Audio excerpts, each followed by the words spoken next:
आतंकी कश्मीर का था और वह कश्मीरियों को मारने में, उजाड़ने में भी लगा था। इतना ही नहीं है, बड़ी बेदर्दी से उनको निकाला गया। कश्मीर फाइल यह 10% से अधिक ट्रुथ है। अभी तो इसका ट्रुथ और भी भयानक और क्रूर है। हिंदुस्तानी कुत्तों, वापस जाओ। क्या आप सब कुत्ता कहलवाना पसंद करेंगे? जिंदाबाद मातृ वतन हिंदुस्तान जिंदाबाद मातृ वतन हिंदुस्तान मातृ वतन हिंदुस्तान मातृ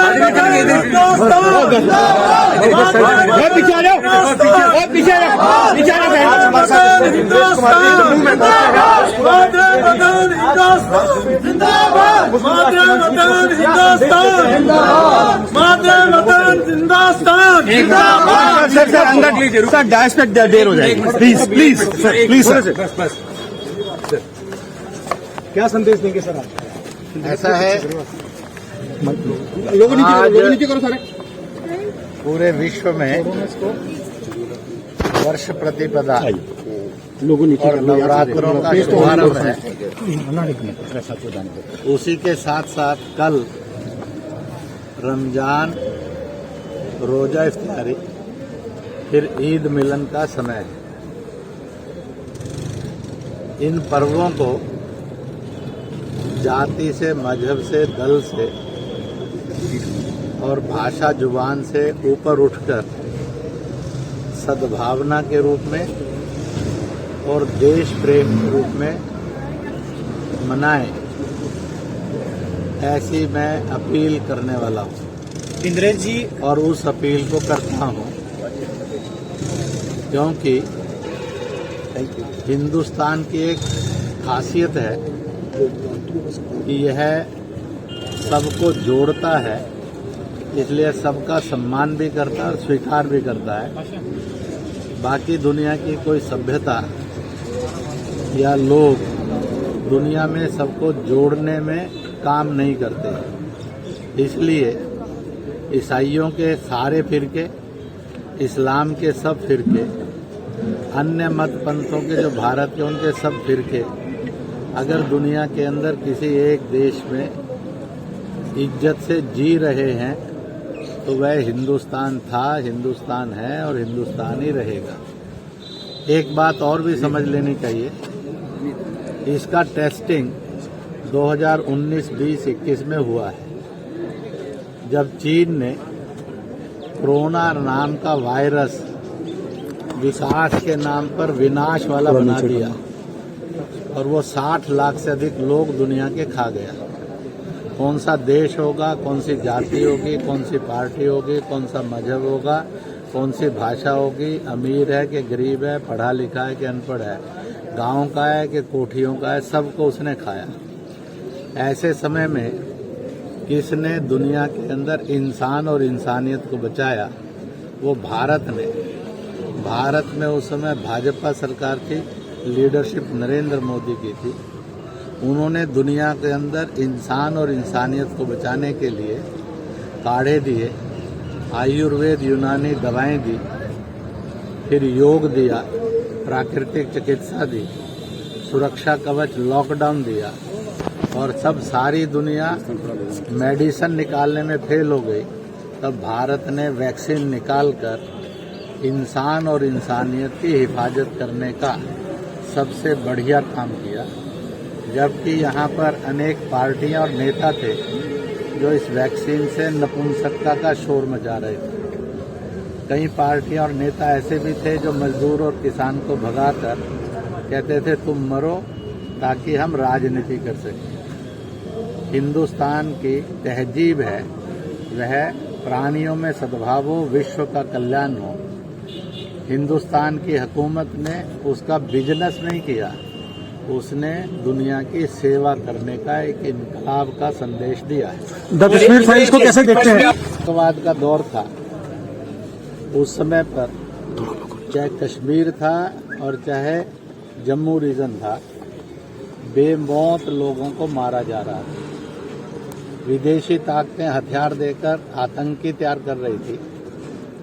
आतंकी कश्मीर का था और वह कश्मीरियों को मारने में, उजाड़ने में भी लगा था। इतना ही नहीं है, बड़ी बेदर्दी से उनको निकाला गया। कश्मीर फाइल यह 10% से अधिक ट्रुथ है। अभी तो इसका ट्रुथ और भी भयानक और क्रूर है। हमने जम्मू कश्मीर सहायता समिति बनाकर उजड़े हुए किसी भी जात के थे, मजहब के थे, सबको संरक्षण दिया। असल में चाहिए ये था कि अगर पीडीपी, एनसी और कांग्रेस के नेताओं को शर्म है या केजरीवाल को कुछ एहसास है तो उन्होंने कहना चाहिए था, जो इस्लाम मतावलंबी, चाहे वो गिनती के 500 थे कि 5000 थे, उन्होंने शैतान का रोल प्ले किया और इसलिए हम इसकी घोर निंदा करते हैं। तो मुझे लगता कि उन्होंने कश्मीरियत की बात की, उन्होंने शैतान का काम किया है। जो तारीफ तो दूर की बात है, जितनी निंदा की जाए वो कम है। इसलिए यह हिंदू मुस्लिम नफरत पैदा करने का नहीं है, यह इंसान में इंसानियत जगाने का एक फाइल है। इससे इंसानियत जागनी चाहिए। मैं आप सबसे पूछता हूं, करबला के मैदान में मजीद भी था और हुसैन भी था, दोनों इस्लाम मतावलंबी थे। मजीद को शैतान कहा गया, हुसैन को फरिश्ता कहा गया। इसलिए उस समय पर जो शैतान का काम किया, निरपराध हत्याएं हुई, वो हत्याएं कैसे भी हुई, उस समय गलियों और सड़कों पर आप में से कौन है जिसने उसको पढ़ा नहीं है, वो मुझे बता दे। लिखा होता था, हिंदुस्तानी कुत्तों वापस जाओ। क्या आप सब कुत्ता कहलवाना पसंद करेंगे? क्या कुत्ता कहा जाना चाहिए? इंडियन डॉग्स गो बैक क्या नहीं लिखा होता था? इसलिए सच सामने है। उस समय जो चंद शैतान लोग बने, उनकी घोर निंदा की जानी चाहिए। उन शैतानों से अपने आप को जोड़ लेना यह घोर निंदनीय है। करते हैं, उनका ये ना कहना उनकी बदनामी है। इसलिए कश्मीरियों ने हिम्मत के साथ आकर कहना चाहिए, जिन कश्मीरियों ने कश्मीर के नाम पर कश्मीरियत को और इस्लाम को बदनाम किया है, हम उसकी निंदा करते हैं। जिस दिन आप ये सच बोलेंगे तो आप अच्छे कश्मीरी हो जाएंगे।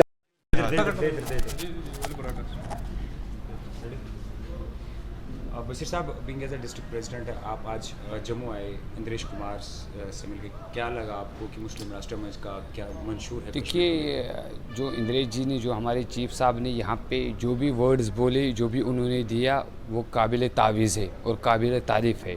तो पहले हमें अपने आप को सुधारना है, अपने आप में सुधार लानी है, तभी हम आगे बढ़ेंगी। और जिस दिन हमने तय किया कि हमारे लिए कौन लीडर कैसा रहेगा, तो उसी टाइम हमारे कश्मीर का फैसला हो जाएगा। और हम भी यही चाहते हैं, जैसे उन्होंने सबसे पहले हमने बधाई दी, उन्हें रमज़ान के टाइम पे आई, रमज़ान की बधाई देने थे आई, और ख़ास उसको उन्होंने बोला कि जो हमारा रमज़ान का महीना आया उसमें आप इफ्तारी की पार्टीज़ अदा करें, ताकि सबको पता चले कि जो मुसलमान है ये अमन चाहते हैं। ये खाली ये वो मुसलमान जिसको मुसलमान कहा जाता है, ये वो मुसलमान नहीं है कि जो आपस में भेड़ लड़ाता है, जो लड़ाना चाहता है, या जो किसी मज़हब की बातों पे अपने वोट खींचना चाहते हैं। वो ये चाहते हैं ये अमन से हो, और हम जो मुस्लिम राष्ट्रीय मंच है, अमन का पैगाम आगे बढ़ाएंगे और अमन का दावत करना चाहते हैं। श्रीनगर में ही खाली एक्टिविटीज़ हो रही है, तो हम क्या ये मान के चले कि कश्मीर के अंदर केवल श्रीनगर डिस्ट्रिक्ट, जहाँ पे आप डिस्ट्रिक्ट हेड है, वही खाली काम कर रहे हैं? देखिए, हम तो जब भी हम काम करते हैं तो एक सोच में करते हैं, एक प्रोग्राम बनाते हैं, मिलजुल के कर रहे हैं। बाकी अपना काम करने का तरीका है। हम जब इस मंच में आए, जब हमने इंद्रेश जी के हमने सोचा है इंद्रेश जी क्या चीज़ है, इनकी चाहत क्या है, तभी हम इस मंच में आ गए।